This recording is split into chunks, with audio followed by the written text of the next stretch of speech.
We cannot fight to bring up our currency higher if we are not united. We need unity. We need the United States of Africa. How are we promoting Africa to Africans? The reason why we're still not free, we don't evaluate wealth, richness, the gold, the diamonds. It's not our focus. Who are we? Our identity is completely distorted. A lot of people think that African people will vote nothing. For instance, in Uganda, they bring the food on knees. It's cheaper for a lot of us to go to Europe than it is to go to Africa. Mungu ibariki Africa. Amen. And Ethiopia, hakuna matata. What lessons can modern movements learn from Haiti's fight for independence? I think that there is something always we black people, we don't take serious. And this is the key, the reason why we're still not free. We don't evaluate wealth, richness, the money, the gold, the diamonds. We do not, it's not our focus. We want to be free, but we don't really take that area very serious. Because remember, slavery, it was based on the wealth. Yes. Colonization, trust me on this, white people never want to come to Africa to live here. It was not the interest. They did not want to live in Africa. If they built the road, it was so they can take diamonds or tree or silver or ivory or something. If they built any house, anything they did, it was because they want to take our wealth to themselves. So the Haitian constitution completely clear established the first constitution, the Jean-Jacques Dessalines constitution, established the wealth of Haiti, who's gonna keep it, who's gonna own it, which we do not in our constitution. It does not describe who owns what. That's why you see we have so many companies from every country, every corner of the world owns everything in Africa, while we do not own anything. That's number one. Number two is putting your people first, to have the best interest of your people at the hand. This is something we are struggling with as black people globally. We do not take our best interest first.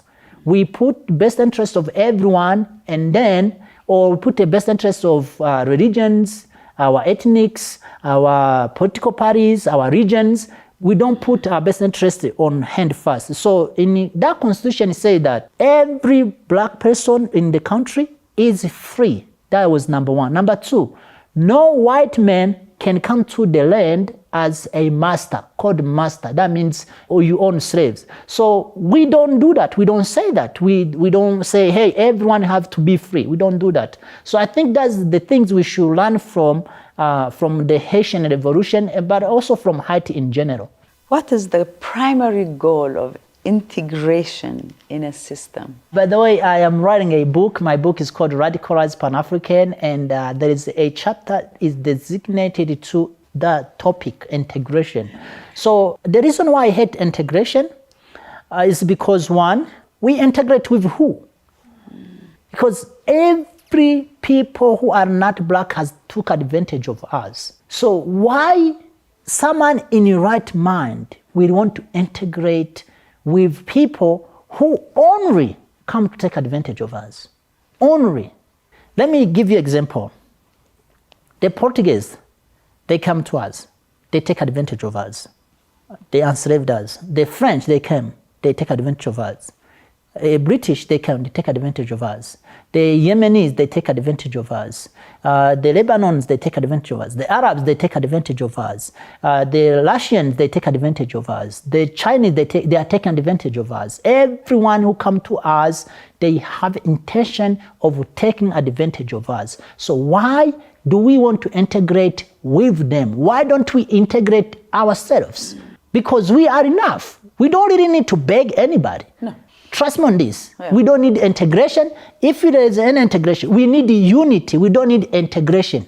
We need unity. The reason why I say I hate this word integration is kind of counterpart of unity. Look, back in the 60s, there was in America, in the US, you live in America, you know that. There was what they call separatists. So they want to separate, which is Malcolm X was part of that. And other young people like Kwame Ture and other people, they want separate. They don't want to mess with white people. White people did their business and black people do their own business. And then there is those who promote integration, which has took us where are we today? You know, you want to integrate with white people, they will never give you dignity as equally, because in their mindset, they have this kind of misunderstanding, some of them, and the powerful ones, not the majority. Majority of average citizens, white people, they don't know that much. So when you talk about integration, you are avoiding unity. People here in Africa, you will hear integration. No, we need the unity. We need the United States of Africa. And once we have that, there will not be need of integration because we are automatically be integrated. But when we talk about integration, it's wrong way and it's not gonna produce any product. So I don't think we can call people, hey, fight to be integrated with other races or trying to be. I'm sorry to cut you, but I wasn't actually using that term to integrate with non-Africans, but I was actually implying to us ourselves. For example, people that live abroad, you know, when they come, they're trying to integrate, right? That's what I meant, as opposed to integrating with different races. Yeah, but don't you think that once we are united, we don't need the integration you talk about?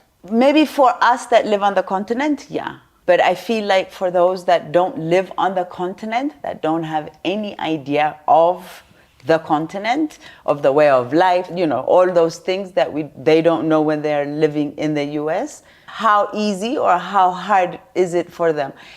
And maybe integration is the wrong word. Maybe for them to, you know, repatriate is also another word I don't like. So we need to find a common word. But for them to come back and home, join us. Yes, come back and come and join us. So yeah, I see what you are saying. So if we are united, Haiti will be automatically a member of African country. Yes. In 2016, Haiti was the first country, actually I should have mentioned this, to apply to join African Union, and they were rejected. Very sad.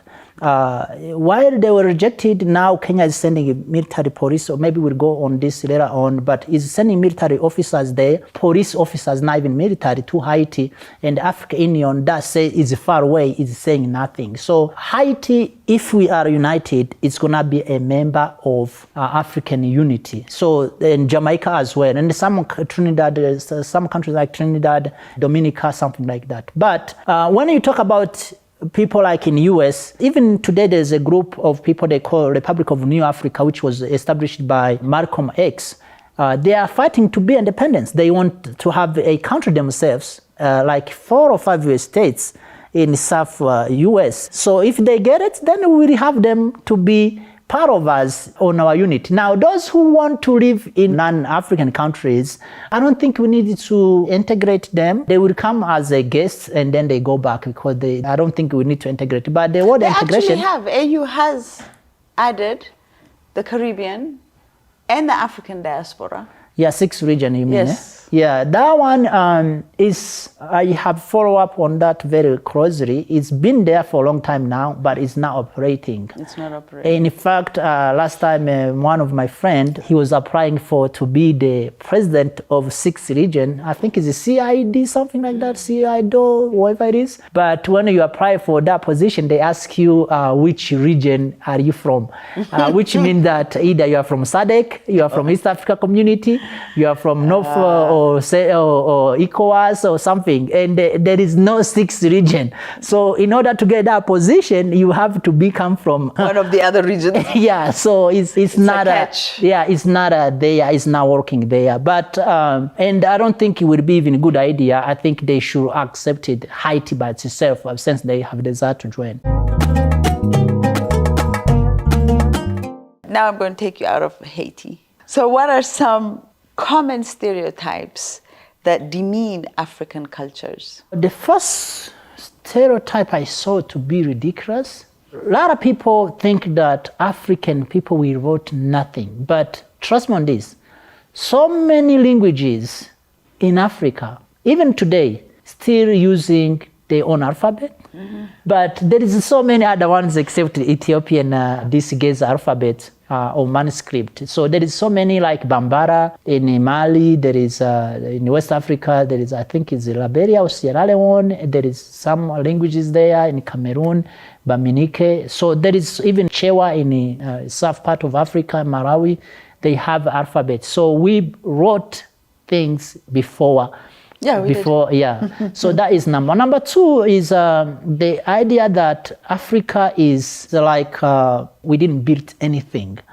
You know, it's just like stones, maybe, or no, trees, the woods just on top of each other. That one also is another, because that is identity, but it's also a culture as well. So you will hear people like ask you like, hey, do you have a house? You know, and, do you live on trees? Things like that. I know. So, but that's because of their own ignorance. Yeah, I think what is other stereotype that I met with a lot of people is like, if you tell someone, hey, I'm from Africa, which that's why I identify myself, they tell you, do you speak French? like being an African and speaking French is automatically it's like maybe let's say if someone say I'm from Addis Ababa, I'm born in Addis Ababa, and then someone say, do you speak Amharic? That would be fair because obviously there is no way you would be born in Addis Ababa, don't speak Amharic. That would not happen. I don't think anyone can do that. It's not possible. But being from Africa, you don't have to speak French. In fact, less people speak French in Africa than Swahili and English. That's interesting. How do these stereotypes impact perceptions of African identity? Wow, what is our identity actually, first of all? See, a question comes out of a question. Yes, because obviously the biggest problem we have as African, that's why I have to go over the history before, it's our identity. Who are we? You know, if you cannot identify yourself, who you are, who are your ancestors, where did you come from, what they did, your ancestors that made them to survive to the point where you are today. Our identity is completely distorted. Why? Because our education, modern education that we have, it came from, the curriculums come from outside of Africa, so they don't teach us, hey, this leaves or this tree, if you mix or you do this with it, it's gonna help you to heal this. They don't teach us that, which is our ancestors, what they did. Now, every food is medicine. Every food you eat, if it's original, is not messed up, is a medicine. It makes you full, of course, but also it's medicine. Yes. Yeah. So the idea of identity is the biggest problem we have. Globally, is a crisis, in fact. People here, we identify ourselves. Some people, I don't know if you ever hear, people say we're not African. People will say, I'm not black. People will say, so many things they say, you know. I've heard a lot of them. Yeah, so because it's identity. So now, you're asking me how this impact our identity. Because of education, we don't know who we are. We completely have a very bad education, we think. We have degrees, we can speak fluently English and French and Spanish and Portuguese and all of that. Now Chinese, but we don't know who we are. So that makes our identity completely trying to be someone who we are not. And that's the biggest impact, because if you trying to, like, let's say I am here and I try to identify myself as an Ethiopian. I don't know the culture of Ethiopia. I don't speak the languages. I don't know the background. I don't really know how to treat people in the Ethiopian way. I don't know. So that will be the disaster that I'm going to have to fight the rest of my life trying to catch up. So that is the biggest impact that we have. We're trying to be who we are not. We're trying to be Europeans, we're trying to be Chinese, we always trying to do something, we're trying to dress like them, we're trying to talk like them, we're trying to behave like them, to drink, even in Buna, we're trying to drink like Americans, you know. I don't know if you ever, but this is, I don't think it's off with the topic, but I don't know if you ever watch the movies here in Ethiopia, and everywhere in Africa, you watch the movies. Someone always come from America, come to Africa, and like is the one who have money, who has this. All the movies, or more than like 50-60% Tanzanian movies, Kenyan movies, Nigerian movies, Ethiopian movies. Always someone come from America. That is a complex. It's identity crisis. So all of us have that, basically. We do, because it's subconscious. It starts when we are growing up. We go to school, we study this, and then we, let me give you, for instance, example. If you will go anywhere here in Ethiopia or any place in Africa, you go in Senegal or Gambia or Cameroon and you say, hey, I have a visa to go to Canada. Anyone wanna come? You will see the big line. I'm telling you. But if you say, hey, I have a visa to go to Uganda or to go to Zambia or to go to Chad, you will find nobody coming. Or to go to Ethiopia, no one is going to come. That's a very good point you brought up. How are we promoting Africa to Africans? Are we even promoting Africa to Africans? Because a lot of the things that I hear, a very good example is a friend of mine just went to Seychelles, which is a very touristy country. She's an Ethiopian. By herself, she just went and wanted to have a nice, peaceful time. And she noticed that the whole place is very touristy. You know what I mean? So for her to get through Seychelles was very hard for her, because wherever she goes, it's catered to that as a country. So they're basically selling Seychelles as a tourist destination. So for example, if, let's say, from Uganda, if people promote Uganda to the rest of the African countries, we don't do that. From the beginning, promoting. Second of all, flights. How often do we get flights that are less than $500 to go to, you know what I mean? It's cheaper for a lot of us to go to Europe than it is to go to Africa. So we have to start making each other want each other. You know what I mean? I have to want to go to Mali. And the way we're going to do it is by Mali being able to advertise Mali to me in however shape or form. Don't you think? Well, that's as a fact you say. To travel in Africa is by airplane is almost impossible. Almost. One, for instance, my mom, she don't know how to write, and she don't know how to read. How can she come to Ethiopia or another place if she need a passport? So how is she gonna get a passport? That's exactly. Number two, the visa cost. Now, number three is the flight. The cost of flight to come to Ethiopia is way more expensive than possibly to go some European countries. So that is the biggest problem we have. Now, as I mentioned, I want to repeat again, if we were united, we would not have to go through all of that. Because these issues is because we are not united. And we will want to do that to promote our culture into ourselves. I think no one will deny that, but we cannot, because in order to know the culture, in order to know someone, you need to go there sometimes. Exactly. And test the food. For instance, in Ghana, the common food is jaro rice. You have to eat that food. You have to know how they deal with the elders, how they talk to elders, how they sit, how they welcome the elders. If, for instance, in Uganda, if you go in Baganda, if a woman bring food, they bring the food on knees. That's the culture. I was shocked when I saw that, Wow. They bring food on knees. Wow. Even greeting someone, they go on knees, completely knees. So if they wash your hand, they are on knees. That's the culture, So those things, you don't see them another place. So now, the other thing is, you talk about tourism, which almost every African country is hustling, trying to get tourists in the country, every country in Africa, because they are targeting what? The dollars. You remember I say about wealth evaluation? As long as our currency is devaluated like this, we will always want non-African to come to our country so that we can get the good currency. When you talk about that, our currency Pierre Lumumba called that Mickey Mouse. So it's currency in our country. And we cannot fight to bring up our currency higher if we are not united, because it's not going to make any sense. It's going to be devaluated until when it become like Zimbabwean money. They had money that was, you want to buy bread, you have to take like this much. And after that, they come up with what they call zinc. And the zinc also is dying now. I hear that it's dying. It was established recently. Yes. So the zinc is also is now working. I thought it was backed by gold. That's what they say, but it's now working. Why?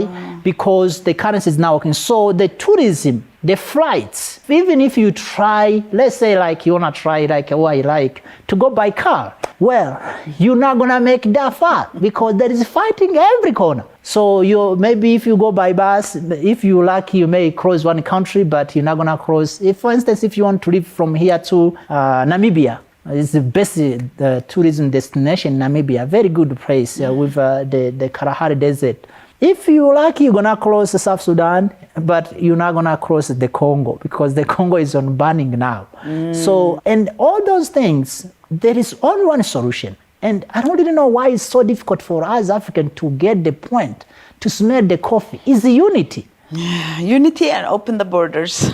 You cannot open the borders unless we are united. Do you know why? Exactly. They're all tied up together. Yeah, because... But that also ties up into the fair trade. Absolutely. It's all tied up. Yes, so if you... Let's talk like which country? Eswatini is inside South Africa. If they open borders, who is going to come inside if South Africa is not open borders? Exactly. It defeats the purpose. You cannot. It's not going to work. Yeah. So at the end of the day, the countries are hustling, as I said, to get the foreign currency. And when you talk about open the borders, countries are selling the visas.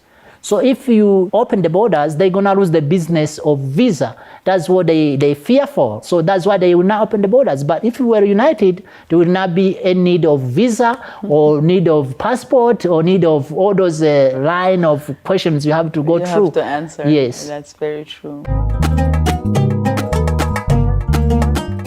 Well, Imani, this has been such a pleasure to actually sit here and have this conversation with you. But before we close, we've touched on several different aspects, and I would like to know if you feel like there's some other thing that you need to say before we say our goodbyes. There is two things maybe I can say. Yeah. One is I want to call Black people globally to study the past, the present of Haiti, whatever going on in Haiti today, and the past of the history of Haiti personally, because you're not going to study this in schools. And the other things I want to say also is for Ethiopian people, from average citizens to the government people, and all religions and ethnics that we have in Ethiopia, that we do need a common language. And if Addis Ababa, as is claimed to be the capital city of Africa, we need Kiswahili language here. It's a claim, if someone come and claim that, hey, this is mine, obviously, unless there is another one who's claiming it, is automatically that individual, right? Right. So Ethiopia is the only Addis Ababa claim to be the capital city of Africa. I haven't heard anyone claim that. And you cannot deny that because it's the only one person who's one city is claiming that. So we have to have a common language in Africa, which is Kiswahili here in Addis Ababa and Ethiopia in general. So at least to give something to our coming generation, because we've been giving our generation French, English, Portuguese, Spanish, Arabic, Chinese, and other languages, but it haven't helped us. So it's time that we look on ourselves and see what we can provide for ourselves and our survival. Otherwise, if we don't do that, we're gonna head to difficulties. And also, as I mentioned, on, Africa have to unite now. We don't have to wait 10 years, 20 years. But if we don't, in case we decided that we are smart and we don't need unity, trust me on this, we're gonna go more darker in a very more trouble. We don't want to think about that. We're hopeful. We are going to unite. We have to, for the better of our entire continent. We definitely have to. We have to always think that we will unite. We will eventually. Maybe me and you might not see it. Maybe I our would children. say that. But still, we will unite. I would say that. I don't want this to happen when I'm not allowed. I know. I would love to see it too. I want to eat the fruits. Absolutely. I do. But you know, one thing that you have to mention, because you are a teacher, is where any of our audiences, if they want to learn Kiswahili, where you're teaching, the times, the dates, and then we can leave your number. We are Ethiopian Swahili Community, which is a non-profit organization. We teach Kiswahili language, explain why do we need a language, and we advocate Kiswahili language. Now, so if anyone want to learn Kiswahili, we don't teach Kiswahili as a language school. We teach Kiswahili as African culture under that aspect. So we are not a language school. We don't teach any other language except African languages. If anyone want to learn other languages, we do teach them as well. Oh, brilliant. So we are in Magananya. That's where we teach Kiswahili around the Diaspora. If anyone want to learn, we teach in different working days, but we also teach in weekend if anyone want to learn Kiswahili. But also, if you don't want to do that, maybe you have a crazy schedule, we come to your office as well. Beautiful. We can reach you out to your office. We can teach you even at your home. We can. It's a little more expensive, but we do teach you at your home as well. We have all full materials that you may need, and it will not take you more than 2 months if you are Ethiopian to learn Kiswahili. More than 2 months, it will be too long. Beautiful. Imani, thank you so much for giving me this opportunity. Thank you so much too. Mungu ibariki Africa. It means God bless Africa. Amen. And Ethiopia, hakuna matata. Hakuna matata. Yeah, which means Ethiopia meaning Chiglialem. Thank you so much. Bye. Thank you again for watching your Pan-African show called AfreeQa with your host, Qetselawork Seifu. Thank you.